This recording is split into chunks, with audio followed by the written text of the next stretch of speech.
Tonight you are going to hear a story that you will never forget. If you have the courage, join us for the video.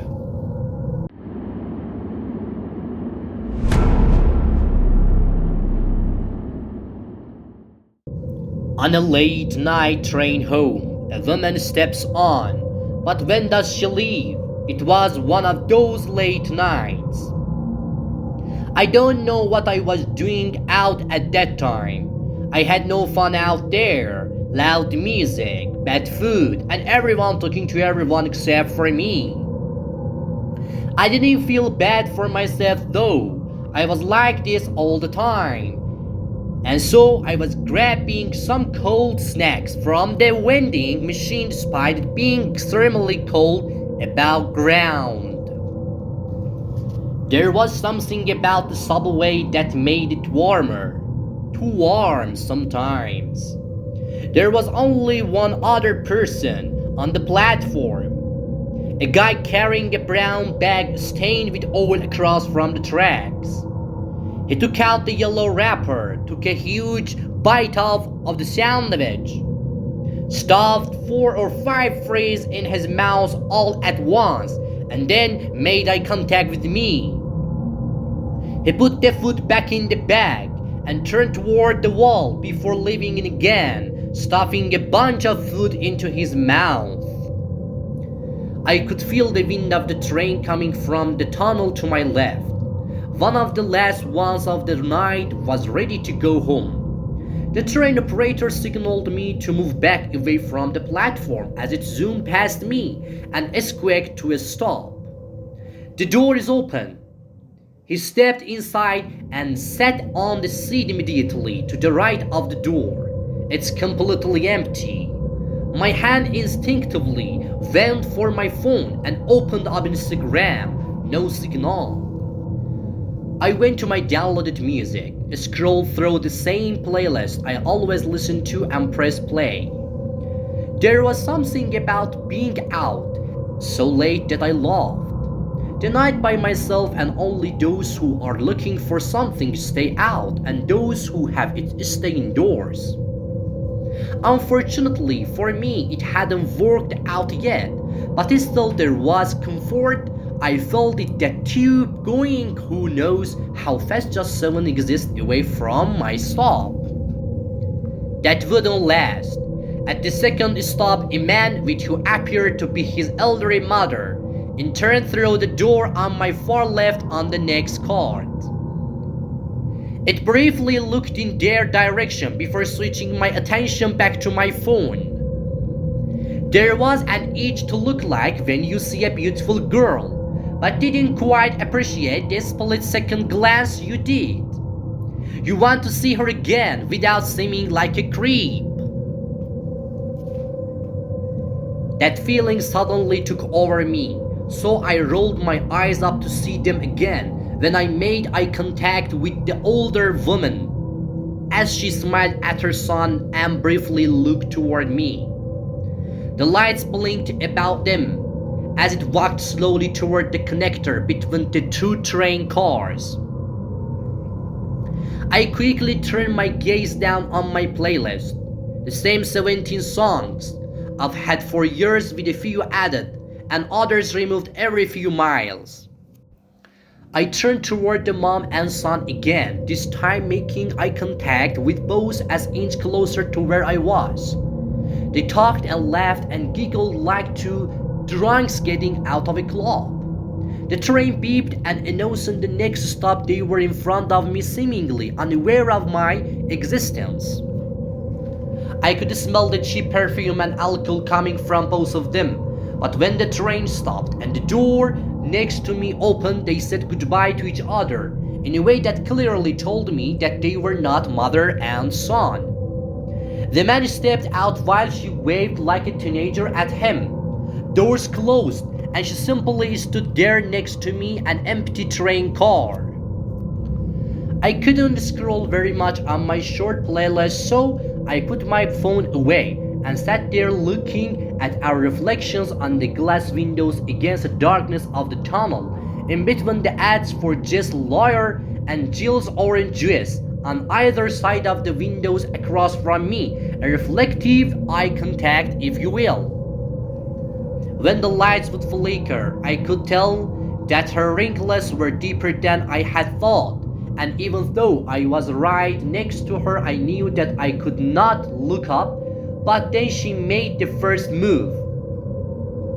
She grabbed onto the pool next to me and bent her head toward mine.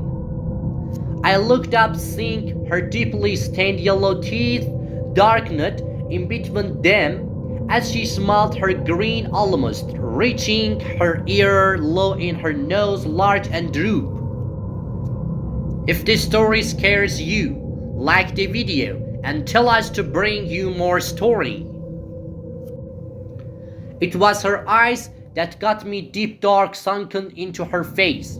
I thought of those who were about to go at that instant, those that sat alone in their wheelchairs and empty dark hallways. The smell of this only becoming stronger.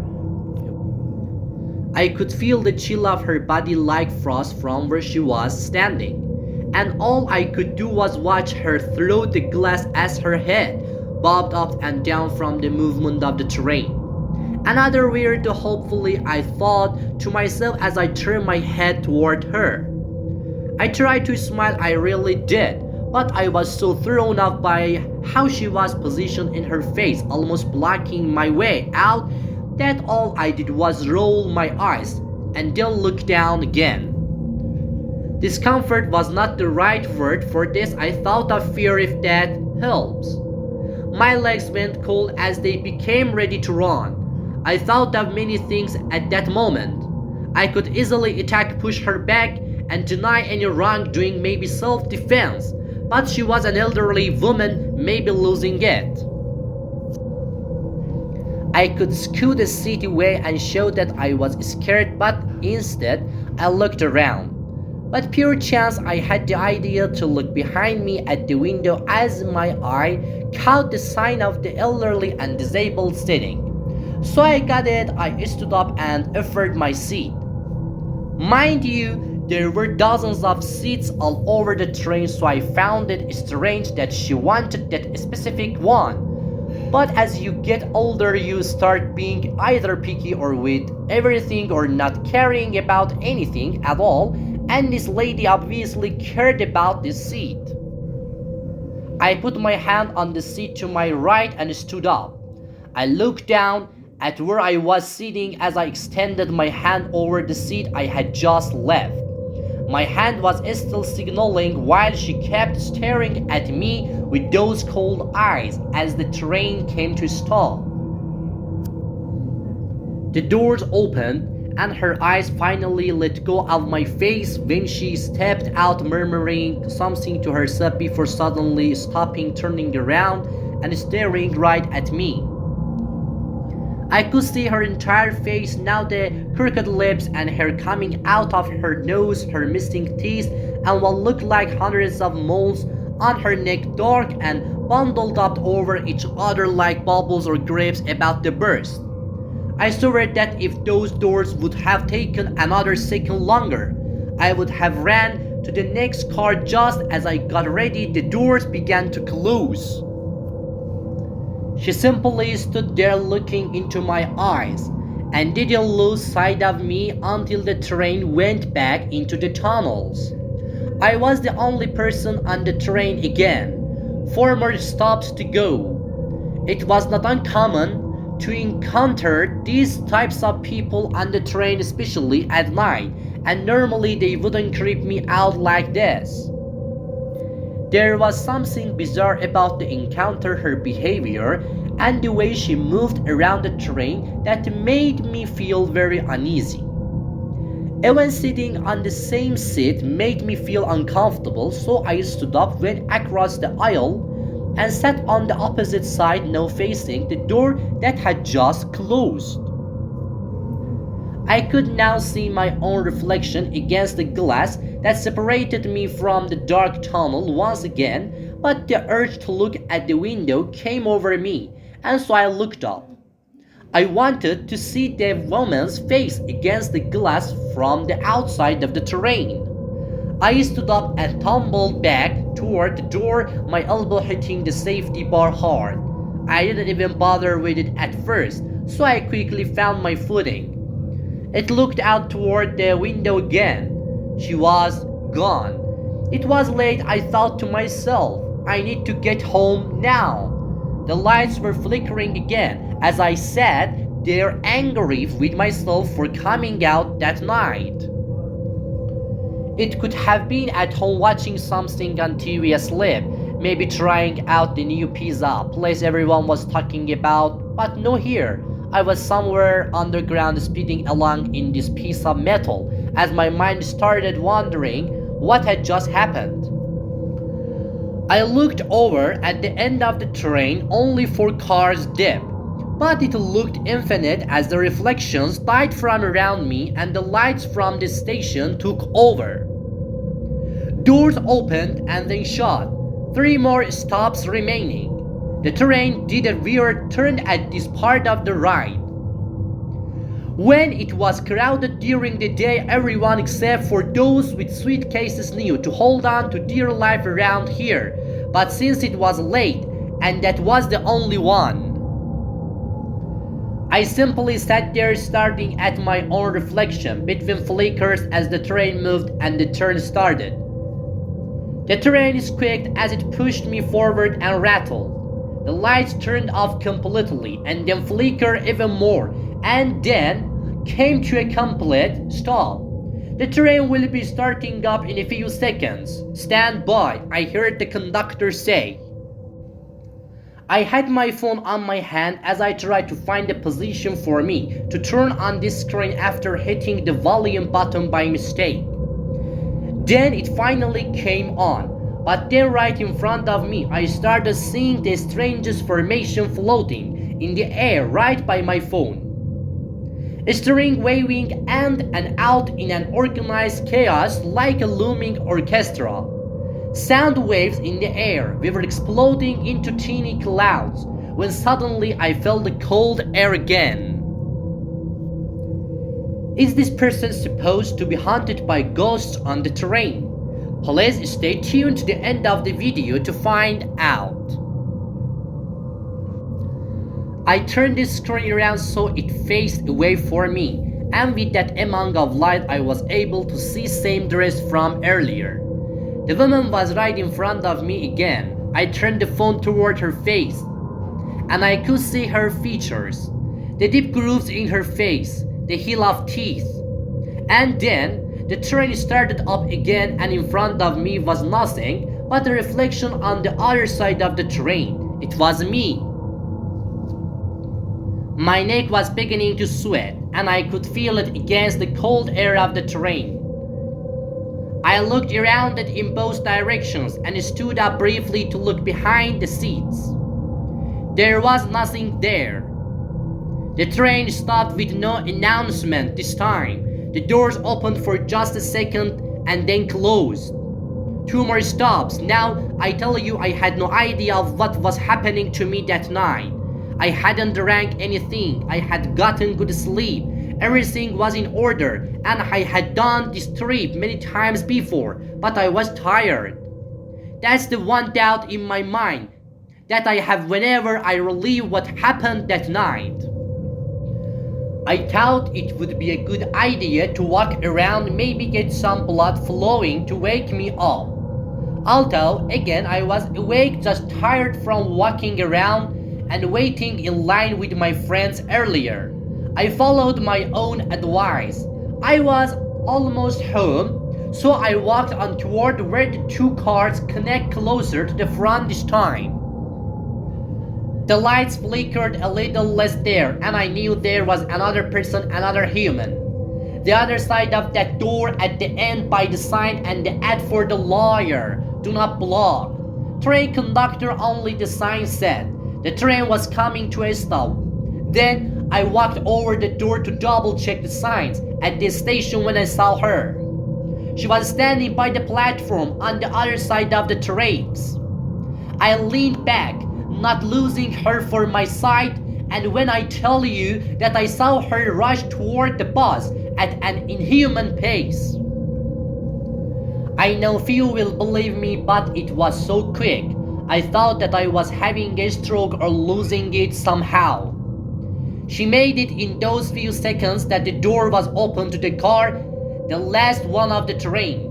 Now she got there, I will never know, unless she had somehow been in the train the whole time playing a sick game with the reflections and flickers of the lights.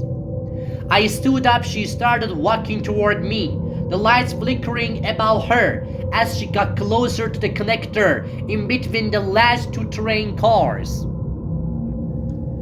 Her body was twisting, hunched, and fragile as she finally made it to the next. All I could do was wait. I looked up at the sign hoping that the scrolling announcement for Millard Street would pop up in those red letters. It was pointless. This woman was getting closer with every bump and every squeak of the brakes as my heart flickered along with the lights. No, I said to myself. I said look up at the fading lights in the train becoming silent again. The tunnels became quiet and the bump stopped. I could hear the woman's feet dragging closer to me as she stumbled around to grab the bars that went from floor to ceiling. There was a certain rattle I remember like wooden jewelry or beads as she made her way across the train. She was almost on the section where I sat. I could sense it. And those few seconds felt like forever as I heard her dragging herself moaning and pain as she approached. I could hear the clicks through the door behind me where the train conductor was.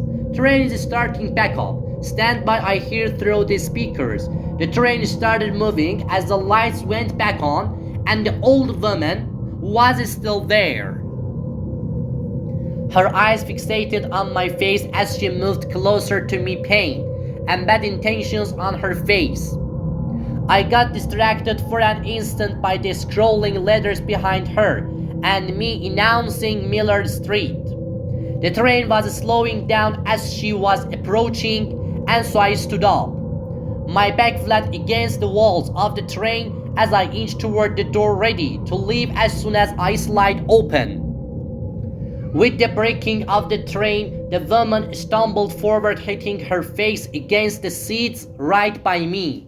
She got to her knees, looked up at me, and pulled herself up just as the doors opened. I stepped out, stumbling over the gap of the train in the platform. I glanced back at the woman as she gave me a cold, menacing stare, and she opened her mouth slowly. She started. "You can see me," she said. Fear spread across her face. Sadness of a kind that had never witnessed before, that of a hopeless, desperate person of loss of pure terror.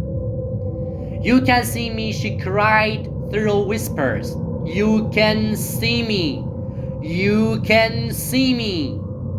Tears were rolling down her face, and then her expression changed to anger, a kind I had never seen before. "You can see me. You can see me." The door shone. She pounded against the glass doors as I watched her move away from the platform into the darkness of the tunnels. If you enjoyed this scary story, be sure to write us your opinion in the comments. The next story will be even scarier.